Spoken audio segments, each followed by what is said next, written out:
Hello everyone, welcome to exam based. बहुत स्वागत है आप सभी का एग्जाम बी इस प्लेटफॉर्म में to make your preparation 50% faster. मेरा नाम है Kailash Tiwari, ex CFO Union Bank of India. So दोस्तों, सिडबी का जो एग्जामिनेशन है या हम कह सकते हैं नोटिफिकेशन है, जो एक नए फॉर्मेट में आया है और हम कह सकते हैं काफी हद तक आरबीआई नबार्ड की जो लीग है, सेबी की जो लीग है, उसको इसने पकड़ लिया है। बट यहाँ पे एक ऐसा सब्जेक्ट है या फिर हम कह सकते हैं एक ऐसा टॉपिक है जिसका लगभग अगर आप देखेंगे 80% वेटेज है। ओके, ये 80% वेटेज कैसे है मैं भी आपको बताने वाला हूँ, बट अब ये ध्यान रखिए कि ये टॉपिक कौन सा है, एमएसएमई।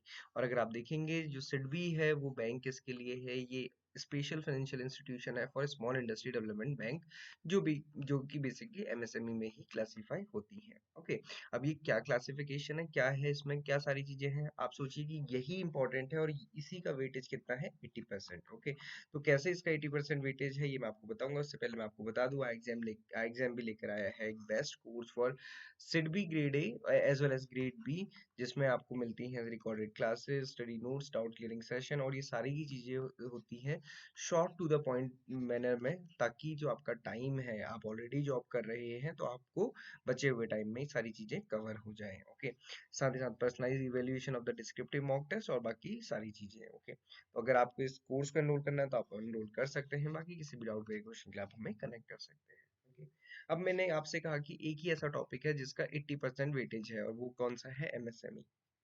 तो आप यहाँ पे देखिए, ये जो चार सब्जेक्ट है ये कैसे हैं क्वालिफाइंग, इसमें सिर्फ आपको कट ऑफ क्लियर करनी है। बचे हुए तीन सब्जेक्ट जिनका वेटेज टोटल 100 मार्क्स है, इस 100 मार्क्स से आपकी मेरिट डिसाइड होगी नेक्स्ट फेज के लिए या फिर फेज 2 के लिए।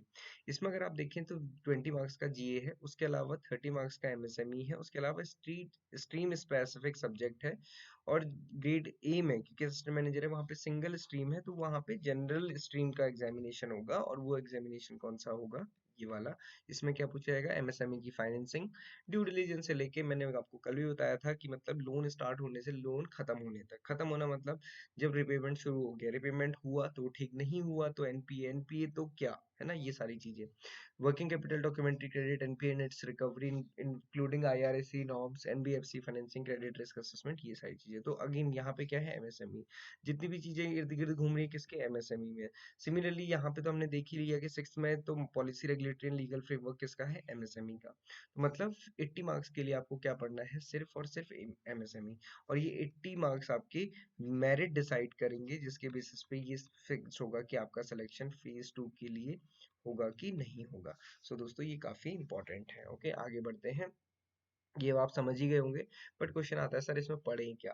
बहुत सारे जो मेरे बैंकर्स फ्रेंड्स भी हैं उनका भी ये क्वेश्चन है कि इसमें हम पढ़ें क्या, है ना। तो मैं आपको बोलता हूँ कि सबसे सिंपल क्या चीज़ है जो आप बहुत इजीली कर सकते हैं, क्योंकि अगर आप बैंक में वर्क कर रहे हैं तो आपकी सर्कुलर्स पढ़ने की आदत होती है, या फिर अगर आप इन जनरल भी पढ़ रहे हैं तो आपकी नॉर्मल जीए पढ़ने की आदत होती है। दोनों ही केस में आपको एक चीज हेल्प करती है, वो क्या है, आरबीआई।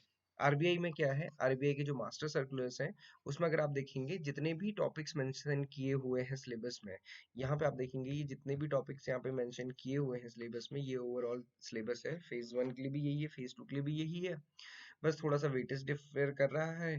तो ये सारे टॉपिक देखेंगे आपको हर चीज के लिए ना एक सर्कुलर मिल जाएगा, या फिर हम कह सकते हैं मास्टर सर्कुलर मिल जाएगा। जैसे ये मैंने मास्टर डायरेक्शन खोला हुआ है, ये किसका है, एमएसएमई का।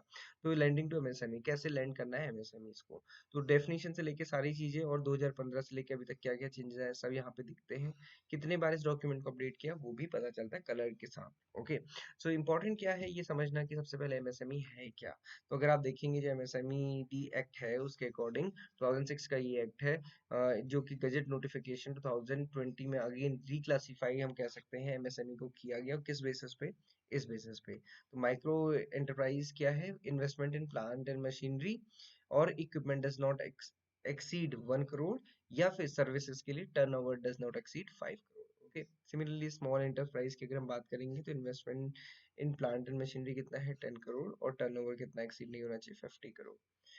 मीडियम एंटरप्राइज के लिए again investment in the plant and machinery, plant and machinery जहाँ पे भी लिखा है मतलब मैन्युफैक्चरिंग, जहाँ पे भी टर्नओवर लिखा है मतलब सर्विस, तो ये 50 करोड़ रुपीज का है, और यहाँ पे ये 250 करोड़ से एक्सीड नहीं होनी चाहिए। तो ये डेफिनेशन आपको याद रहनी चाहिए दोस्तों, 10 1 10 50 550 250 है ना। तो ये थोड़ा सा याद तो आपको रह सकता है, लॉजिक आप बना सकते हैं। तो ये एमएसएमई की डेफिनेशन आपको याद रखनी है।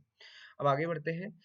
तो हमने देखा कि एमएसएमई आपको बहुत अच्छे से पढ़ना है, और यही क्या था, सिलेबस में था। ओके, अब इसके बाद अगर आप देखेंगे जो आगे सिलेबस है उसमें क्या है, असेट क्लासिफिकेशन, या फिर हम जिसको बोलते हैं एनपीए, है ना। तो एनपीए क्या है, कैसे उसको डिफाइन किया जाता है, कितनी कैटेगरीज होती हैं, वो सारा इसमें दिया हुआ है।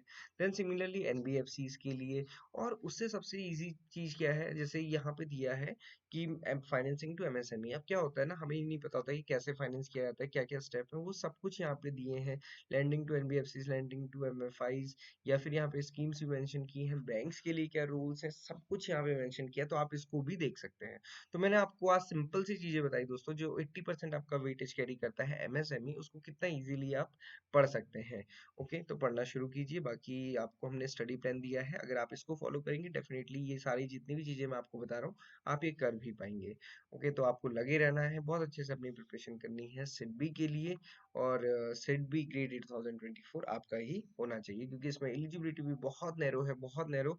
तो अगर आप किसी भी तरीके से एलिजिबल होते हैं तो फिर ये आपके लिए डेफिनेटली एक अच्छी चॉइस होगी, और यहाँ पे सिलेक्शन के चांसेस भी आपके काफी सारे होंगे। सो दोस्तों, पढ़ना शुरू करें। आपको इससे रिलेटेड जितना भी कंटेंट है, या ये स्टडी प्लान का पीडीएफ है, कमेंट बॉक्स में मिल जाएगा, आप उसको डाउनलोड कर सकते हैं। So this is all for today. Thank you everyone for watching this video and have a great day.